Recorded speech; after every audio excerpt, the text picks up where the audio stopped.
Welcome to my channel Ranita home style কুকিংয়ে সকলকে স্বাগত। আজকের রেসিপি চিলি চিকেন। আগের একটা রেসিপি শেয়ার করেছিলাম মেথি শাকের পরোটা, যার সাথে আমি সার্ভ করেছিলাম চিলি চিকেন। তো মেথি শাকের পরোটার রেসিপি যদি তোমরা দেখতে চাও অবশ্যই ডিসক্রিপশানে দিয়ে দেবো, আমি সেখান থেকে দেখে নেবে। তো চলো, আজকে চিলি চিকেনের জন্য লাগছে বোনলেস চিকেন, যেটাকে আমি ছোটো ছোটো করে টুকরো করে নিয়েছি, আর লাগছে ক্যাপসিকাম, পেঁয়াজ, আর নিয়েছি পেঁয়াজ কলি, আর তার সাথে নিয়েছি কাঁচা লঙ্কা, যেগুলো আমি চৌকো চৌকো করে কেটে নিয়েছি। আর লাগছে একটা ডিম, এটা নিয়েছি কর্নফ্লাওয়ার, তার সাথে একটু লঙ্কা গুঁড়ো, নুন, গোলমরিচের গুঁড়ো আর ডিমের সাদা অংশটা। এর সাথে আমি দিয়ে দিলাম বোনলেস চিকেনের টুকরোগুলো, যেগুলো দিয়ে আমি সুন্দর করে ম্যারিনেট করে নেব। আর দিয়ে দিলাম একটু সামান্য অল্প আদা রসুনের পেস্ট। এটা দিয়ে আমি সুন্দর করে ম্যারিনেশন করে রাখবো 10 মিনিটের জন্য।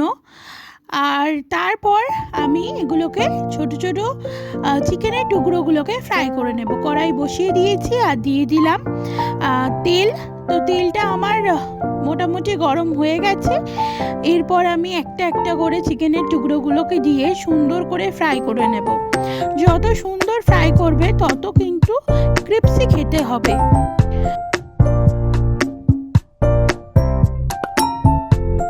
সত্যি কথা বলতে শীতকালে কিন্তু চিলি চিকেন খুব ভালো লাগে, বিশেষ করে রাইস বা যে কোনো পরোটার সাথে চিলি চিকেন খুব ভালো যায়।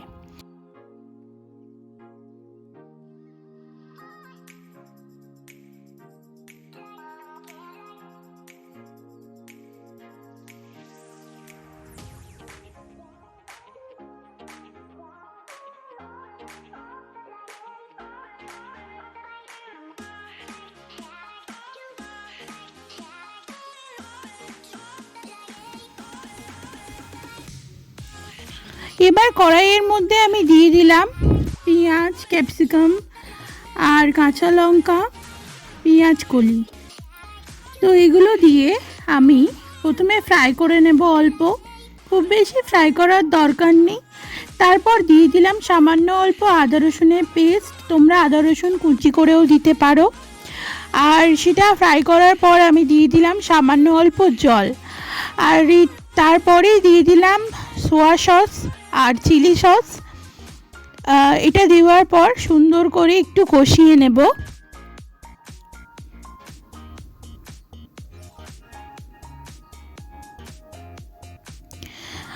কষানো হয়ে গেছে। এবার আমি যেই চিকেনের টুকরোগুলোকে ফ্রাই করে রেখেছিলাম কর্নফ্লাওয়ারে, সেই চিকেনের টুকরোগুলো দিয়ে দিলাম। আর চিকেনের টুকরোগুলো দেওয়ার পর এটাকেও সুন্দর করে একটু নেড়ে চেড়ে কষিয়ে নেব।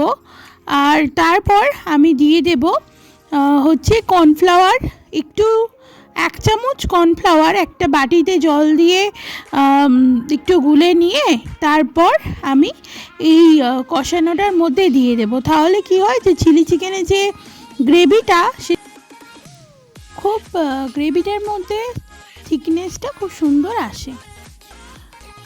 এই যে চিলি চিকেন কিন্তু একদম আমার রেডি। এরপর আমি চিলি চিকেনটাকে কিছুক্ষণের জন্য 10 থেকে 15 মিনিটের জন্য ঢাকা দিয়ে রেখে দেবো, আর তারপরে আমি সার্ভ করে নেব। তোমরা বলো যে আমার চিলি চিকেনের রেসিপি কেমন হয়েছে। যদি ভালো লাগে অবশ্যই একটা লাইক, কমেন্ট করবে আর সাবস্ক্রাইব করবে।